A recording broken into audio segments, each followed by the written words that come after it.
नाजरीन, बुलेटिन के आगाज़ में आपको बताएं कि अदाकारी की दुनिया के दो मोतबर नाम असलम शेख और आयशा खान एक ऐसी यादगार गुफ्तगू जो दिल को छू जाए, आंखें नम कर जाए। आयशा खान की ज़ुबान से माँ की खिदमत, ज़िंदगी की हकीकतें और औलाद की मोहब्बत पर मबनी आखिरी अल्फाज। कहा, अल्लाह किसी का मोहताज ना करे, इससे पहले उठा ले। एक बेटे की केयर, दूसरे का सिंगापुर से खर्चा और दिल को छू लेने वाला जुमला, माँ अगर आवाज़ दे तो नमाज तोड़ने का हुक्म है।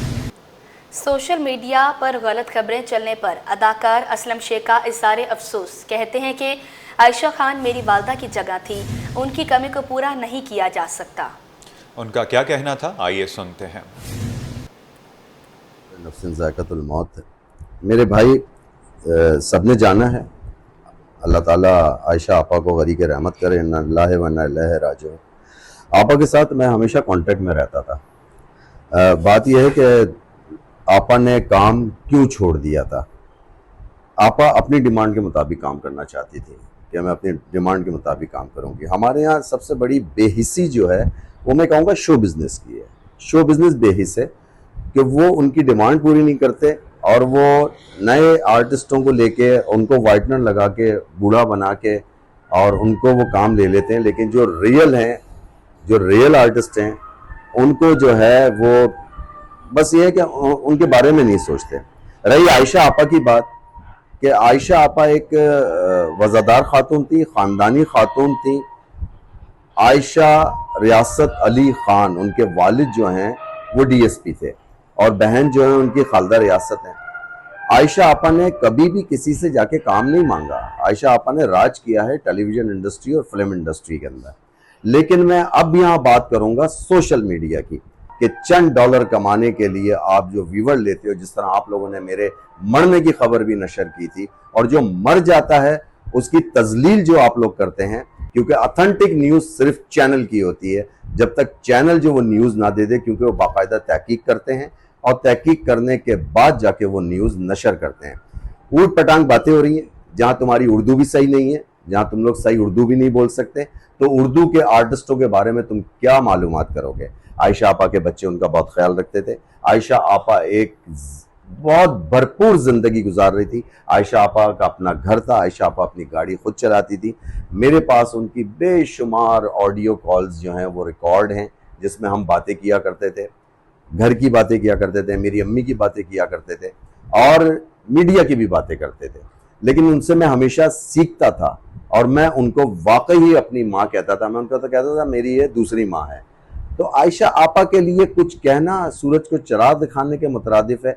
बेशुमार बहुत सारे आर्टिस्ट हैं, जैसे कि मिशी खान हो गई, सादिया इमाम हो गई, उन्होंने बहुत अच्छी अच्छी बातें बोली हैं, बहुत अच्छी की हैं। मैं यहाँ बात करूँगा कि आयशा आपा को हमेशा काम के लिए हुमायूं सईद ने आगे रखा, कि हुमायूं सईद ने कहा कि आपा से ये काम कराना है, आपा से कराना है। आखिर में आपा ने खुद ही मना कर दिया था, कहने नहीं मेरी अब जगह नहीं है, मैं नहीं करूँगी। बिल्कुल। वो हमेशा मेरी शादी के बारे में बहुत मतलब परेशान रहा करती थी कि तू शादी कर ले, और हमेशा खुश रहा करती थी कि मैं अपनी माँ की खिदमत हमेशा करता हूँ। और वो अपने बच्चों से नाला नहीं थी। मैं आपको ऑडियो भेजूंगा जो उनकी टेलीफोन कॉल्स की हैं, जिसमें वो कहती हैं कि मेरे बच्चे मुझे बाकायदा ख्याल रखते हैं और मुझे पैसे भेजते हैं, बाहर से भी भेजते हैं। बेटी ने उनको दुबई बुलाया, बेटे ने उनको बाहर बुलाया, लेकिन वो कह रही कि मैं वहाँ बैठ के क्या करूँगी, ऑस्ट्रेलिया में बैठ के क्या करूँगी, दुबई में बैठ के क्या करूँगी, अमेरिका में बैठ के क्या करूँगी। वो यहाँ रहना चाहती थी। वो ऐसी खातून थी जो नौकरों से खाना नहीं पकवाती थी, वो खुद अपने हाथ से खाना पकाती थी। उनकी एक नेचर थी कि नौकर से कहती थी कि पहले, जो मेरी माँ की भी आदत है कि मेड आती है तो कहने के पहले हाथ धो, वजू करो और उसके बाद आटा गूंदो। अब ऐसे लोग कहाँ हैं, ना पैदा हो चुके हैं ऐसे। आयशा आपा को मैं कभी भी नहीं भूल सकूंगा, मैं कभी भी नहीं भूल सकूंगा आयशा आपा को। आयशा आपा के साथ मेरी ज़िंदगी के 35 साल मैंने आयशा आपा के साथ बहुत काम किया। उन्होंने मेरी माँ के बहुत रोल किए और मुख्तलिफ रोल किए। शाम से पहले, साहिबान, साहिल, मैं किस किस सीरियल का नाम लूँ, और एक एक सीरियल की रिकॉर्डिंग 6-6 महीने होती थी।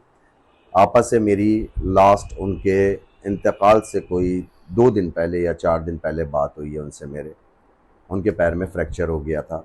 मैं उनको बता रहा था कि आप ये चीज़ इस्तेमाल करें, खाने में ये चीज़ इस्तेमाल करें। अल्लाह ताला को क्या मंजूर था, मैं जा नहीं सका उनके पास, फ़ोन पे खैरियत पूछता रहा। ईद आ गई और ईद पे मैं मसरूफ़ हो गया, लेकिन अचानक फिर ये एक अंदोनाक न्यूज़ आई।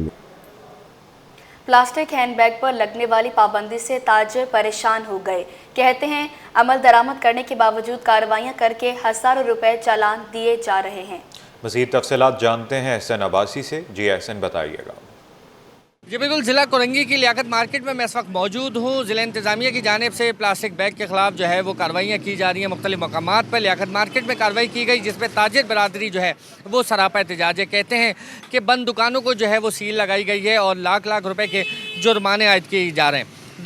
दुकानदार हमारे साथ मौजूद हैं, उनसे बात कर लेते हैं। सर बताइएगा, ये कार्रवाइयाँ हो रही है, क्या कहेंगे, क्या तहफ़्फ़ुज़ात हैं? बहुत बहुत शुक्रिया सबसे पहले आपके पास आपका आने का और यहाँ हमारे को खिदमत का मौका देने का। हमारा सिर्फ इतना एहतजाज है कि जो दुकान एक हफ्ते से बंद पड़ी हुई थी, उस बंद दुकान को बगैर वेरिफिकेशन के, बगैर कोई चीज़ ऐसी मिले जो कानूनन जुर्म में रखना, और उसको सील कर दी गई, जिसको हमने आपको दिखा दिया है, वो चेक कर सकते हैं। ये वो दुकानदार है जिसकी दुकान 3 दिन से बंद थी और बगैर मालूमात के सील कर दी गई। ये वो दुकानदार है जिनके पास अभी आधे घंटे पहले आए। आप इन दुकान के अंदर देख सकते हैं कि यहाँ कोई ऐसी चीज़ नहीं है जिसके ऊपर पाबंदी लगी हुई हो। ये पेपर की कटिंग, न्यूज़ की कटिंग, हर तरह का मेरे पास चीज़ें मौजूद हैं, लेकिन उसके बावजूद यहाँ पर जो है वो दुकानदार की नहीं सुनी जा रही है। उससे आते ही ये कहा जा रहा है इदारों की तरफ से कि आओ दुकान बंद कर दो, सील करनी है, आओ दुकान बंद कर दो, सील करनी है। जब दुकानदार ने तसल्ली कराने के लिए बोला आप अंदर आओ, चेक तो करो, मैं कोई गलत चीज़ थोड़ी रखा हूँ जो गैर कानूनी हो, तो उससे ये कहा जा रहा है सही है अभी हम जा रहे हैं, आप टाउन आ जाओ, वहाँ आके बात करते हैं। तो अब आप मुझे बताओ टाउन बुलाने का क्या मकसद है?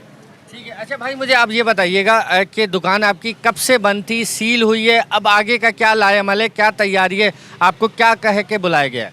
भाई मेरी दुकान जो है 16 जून से बंद थी। मेरे पास जो है माल ख़त्म हो चुका था। माल मेरे पास ना होने की सूरत में मैंने दुकान बंद कर दी। पीछे फैक्ट्री वाले मुझे माल नहीं दे रहे थे, मैंने दुकान बंद करी थी। अब मैं दुकान बंद करके चला गया अपने मामलात में, अपने घर के कामों में। मुझे पता चला जब मैं यहाँ मौजूद नहीं था, इन्होंने मेरी दुकान सील कर दी है। ठीक है, अब दुकान सील खुलवाने के लिए ये 50-50 हज़ार रुपये, लाख लाख रुपए ये डिमांड कर रहे हैं कि हमें मकसद है हम सील खोलेंगे, 50,000 रुपये हमारे को जुर्माना दें आप। प्लास्टिक बैग जिन पे पाबंदी आयद की गई है वो किसी भी दुकान में मौजूद नहीं है, लेकिन उसके बावजूद भी जो है उनको चालान लाख रुपए और 50,000 रुपये के चालान जो है वो दिए जा रहे हैं। जी नाजरीन, सेहत के हवाले से बात करते हुए आपको बताएं कि जना अस्पताल के 2 डॉक्टर्स में कांगो वायरस की अलामात का मामला सामने आया था। तर्जुमान महकमा सेहत सिंध ने दोनों डॉक्टर्स में कांगो वायरस ना होने की तस्दीक कर दी है। बताते चलें कि तर्जुमान महकमा सेहत सिंध ने दोनों डॉक्टर्स में कांगो वायरस ना होने की तस्दीक कर दी है। जना अस्पताल के 2 डॉक्टर्स में कांगो वायरस की अलामात का मामला सामने आया था। कांगो वायरस एक जानलेवा मरज है। जना अस्पताल के 2 डॉक्टर्स में कांगो वायरस की अलामात का मामला सामने आया था। तर्जुमान महकमा सेहत सिंध ने दोनों डॉक्टर्स में कांगो वायरस ना होने की तस्दीक कर दी है। मज़ीद क्या तफसीलात है जानेंगे इब्राहिम रिंद से, बताइएगा।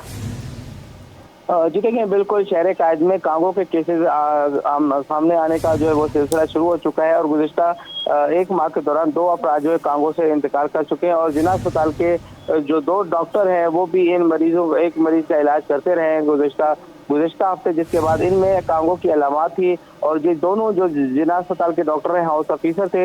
एक डॉक्टर को जो जिला अस्पताल के आइसोलेशन वार्ड में दाखिल कराया गया था, जबकि दूसरा जो मरीज डॉक्टर है उसमें भी यही अलामात थी कांगो की, तो उसको घर पे जो है वो रख के उसके टेस्ट कराए गए। तो इस हवाले से दोनों की रिपोर्टें सामने आ चुकी हैं। तर्जुमान महकमा सेहत ने तस्दीक की है कि दोनों में अलामात थी, लेकिन दोनों जो है वो कांगो का शिकार नहीं है। इस हवाले से उनका मजीद इलाज जो उनके बाकी बुखार, नज़ला, जुकाम जो भी उसकी अलामात है उस हिसाब से उसका इलाज किया जाएगा। लेकिन इन दोनों जो डॉक्टर हैं इनमें कांगो की तस्दीक नहीं हो सकी। दूसरी जानिब महकमा सेहत ने तमाम कराची समेत सूबे भर के अस्पतालों की इंतजामिया को हिदायत की कि कोई भी कांगो की अलामात के साथ अगर कोई अफराद आते हैं तो उनको फौरी तौर पर आइसोलेट करके उनका इलाज कराया जाए, क्योंकि ये ईद उल अज़हा के बाद जो है ये सिलसिला शुरू हो जाता है, क्योंकि ये कांगो जो है वो जानवरों से इंसानों में मुंतकिल होता है। तो इस हवाले से एहतियाती तदाबीर अपनाने की हिदायत की गई है। जी अच्छा इब्राहिम, ये भी बताइएगा कि इस लीथल मरज से निमटने के लिए महकमा सेहत की जानिब से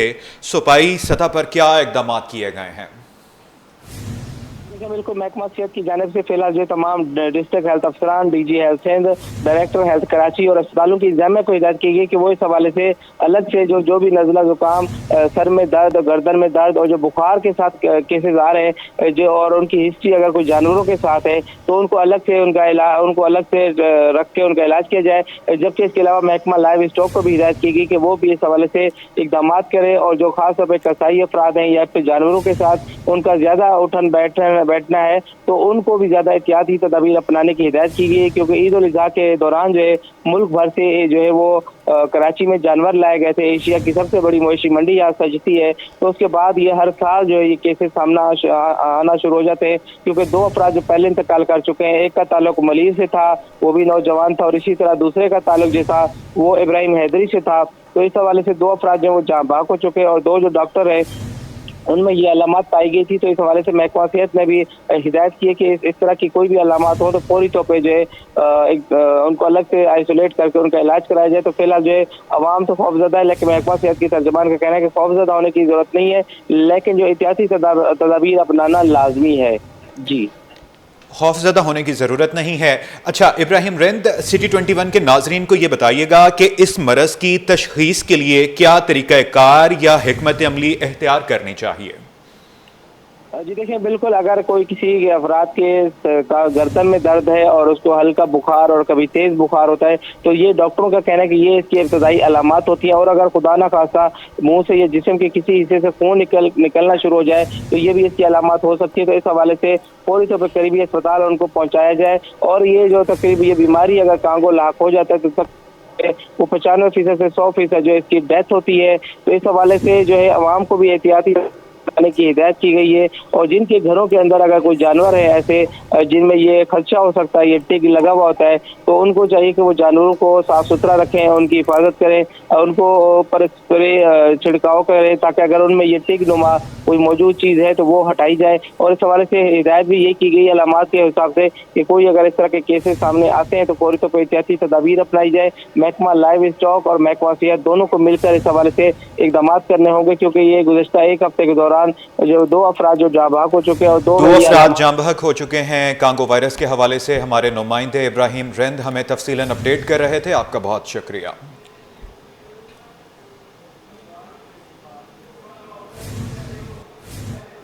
कराची के बासी अब थाईलैंड, मलेशिया, दुबई नहीं जाएंगे। खूबसूरत नज़ारे देखने के लिए शहरी पहुंचे टर्टल बीच कराची में। मेयर कराची का शहरियों के लिए बड़ा तोहफा, मुर्तज़ा वहाब ने टर्टल बीच पर पहले बीच रिजॉर्ट का इफ्तिताह कर दिया। इस हवाले से बात करेंगे अपने नुमाइंदे से। जी बताइएगा, शुएब मुख्तार अपडेट कीजिएगा।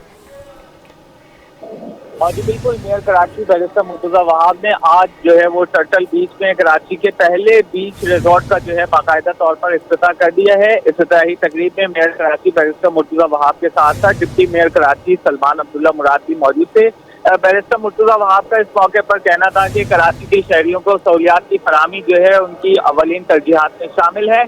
तफरीही मकामात पर जो है वो खास तौर पर तवज्जो दे रहे हैं। आज जिस तरह उन्होंने पहले जो है वो बीच रिजॉर्ट का टर्टल बीच पर इफ्तिताह किया है, आइंदा आने वाले दिनों में जो है कराची के दीगर तफरीही मकामात पर भी जो है वो इस तरह के रिजॉर्ट जो है वो बनाए जाएंगे। उनका ये कहना है कि मनोरा। जी शुएब, अपडेट करने के लिए आपका बहुत शुक्रिया।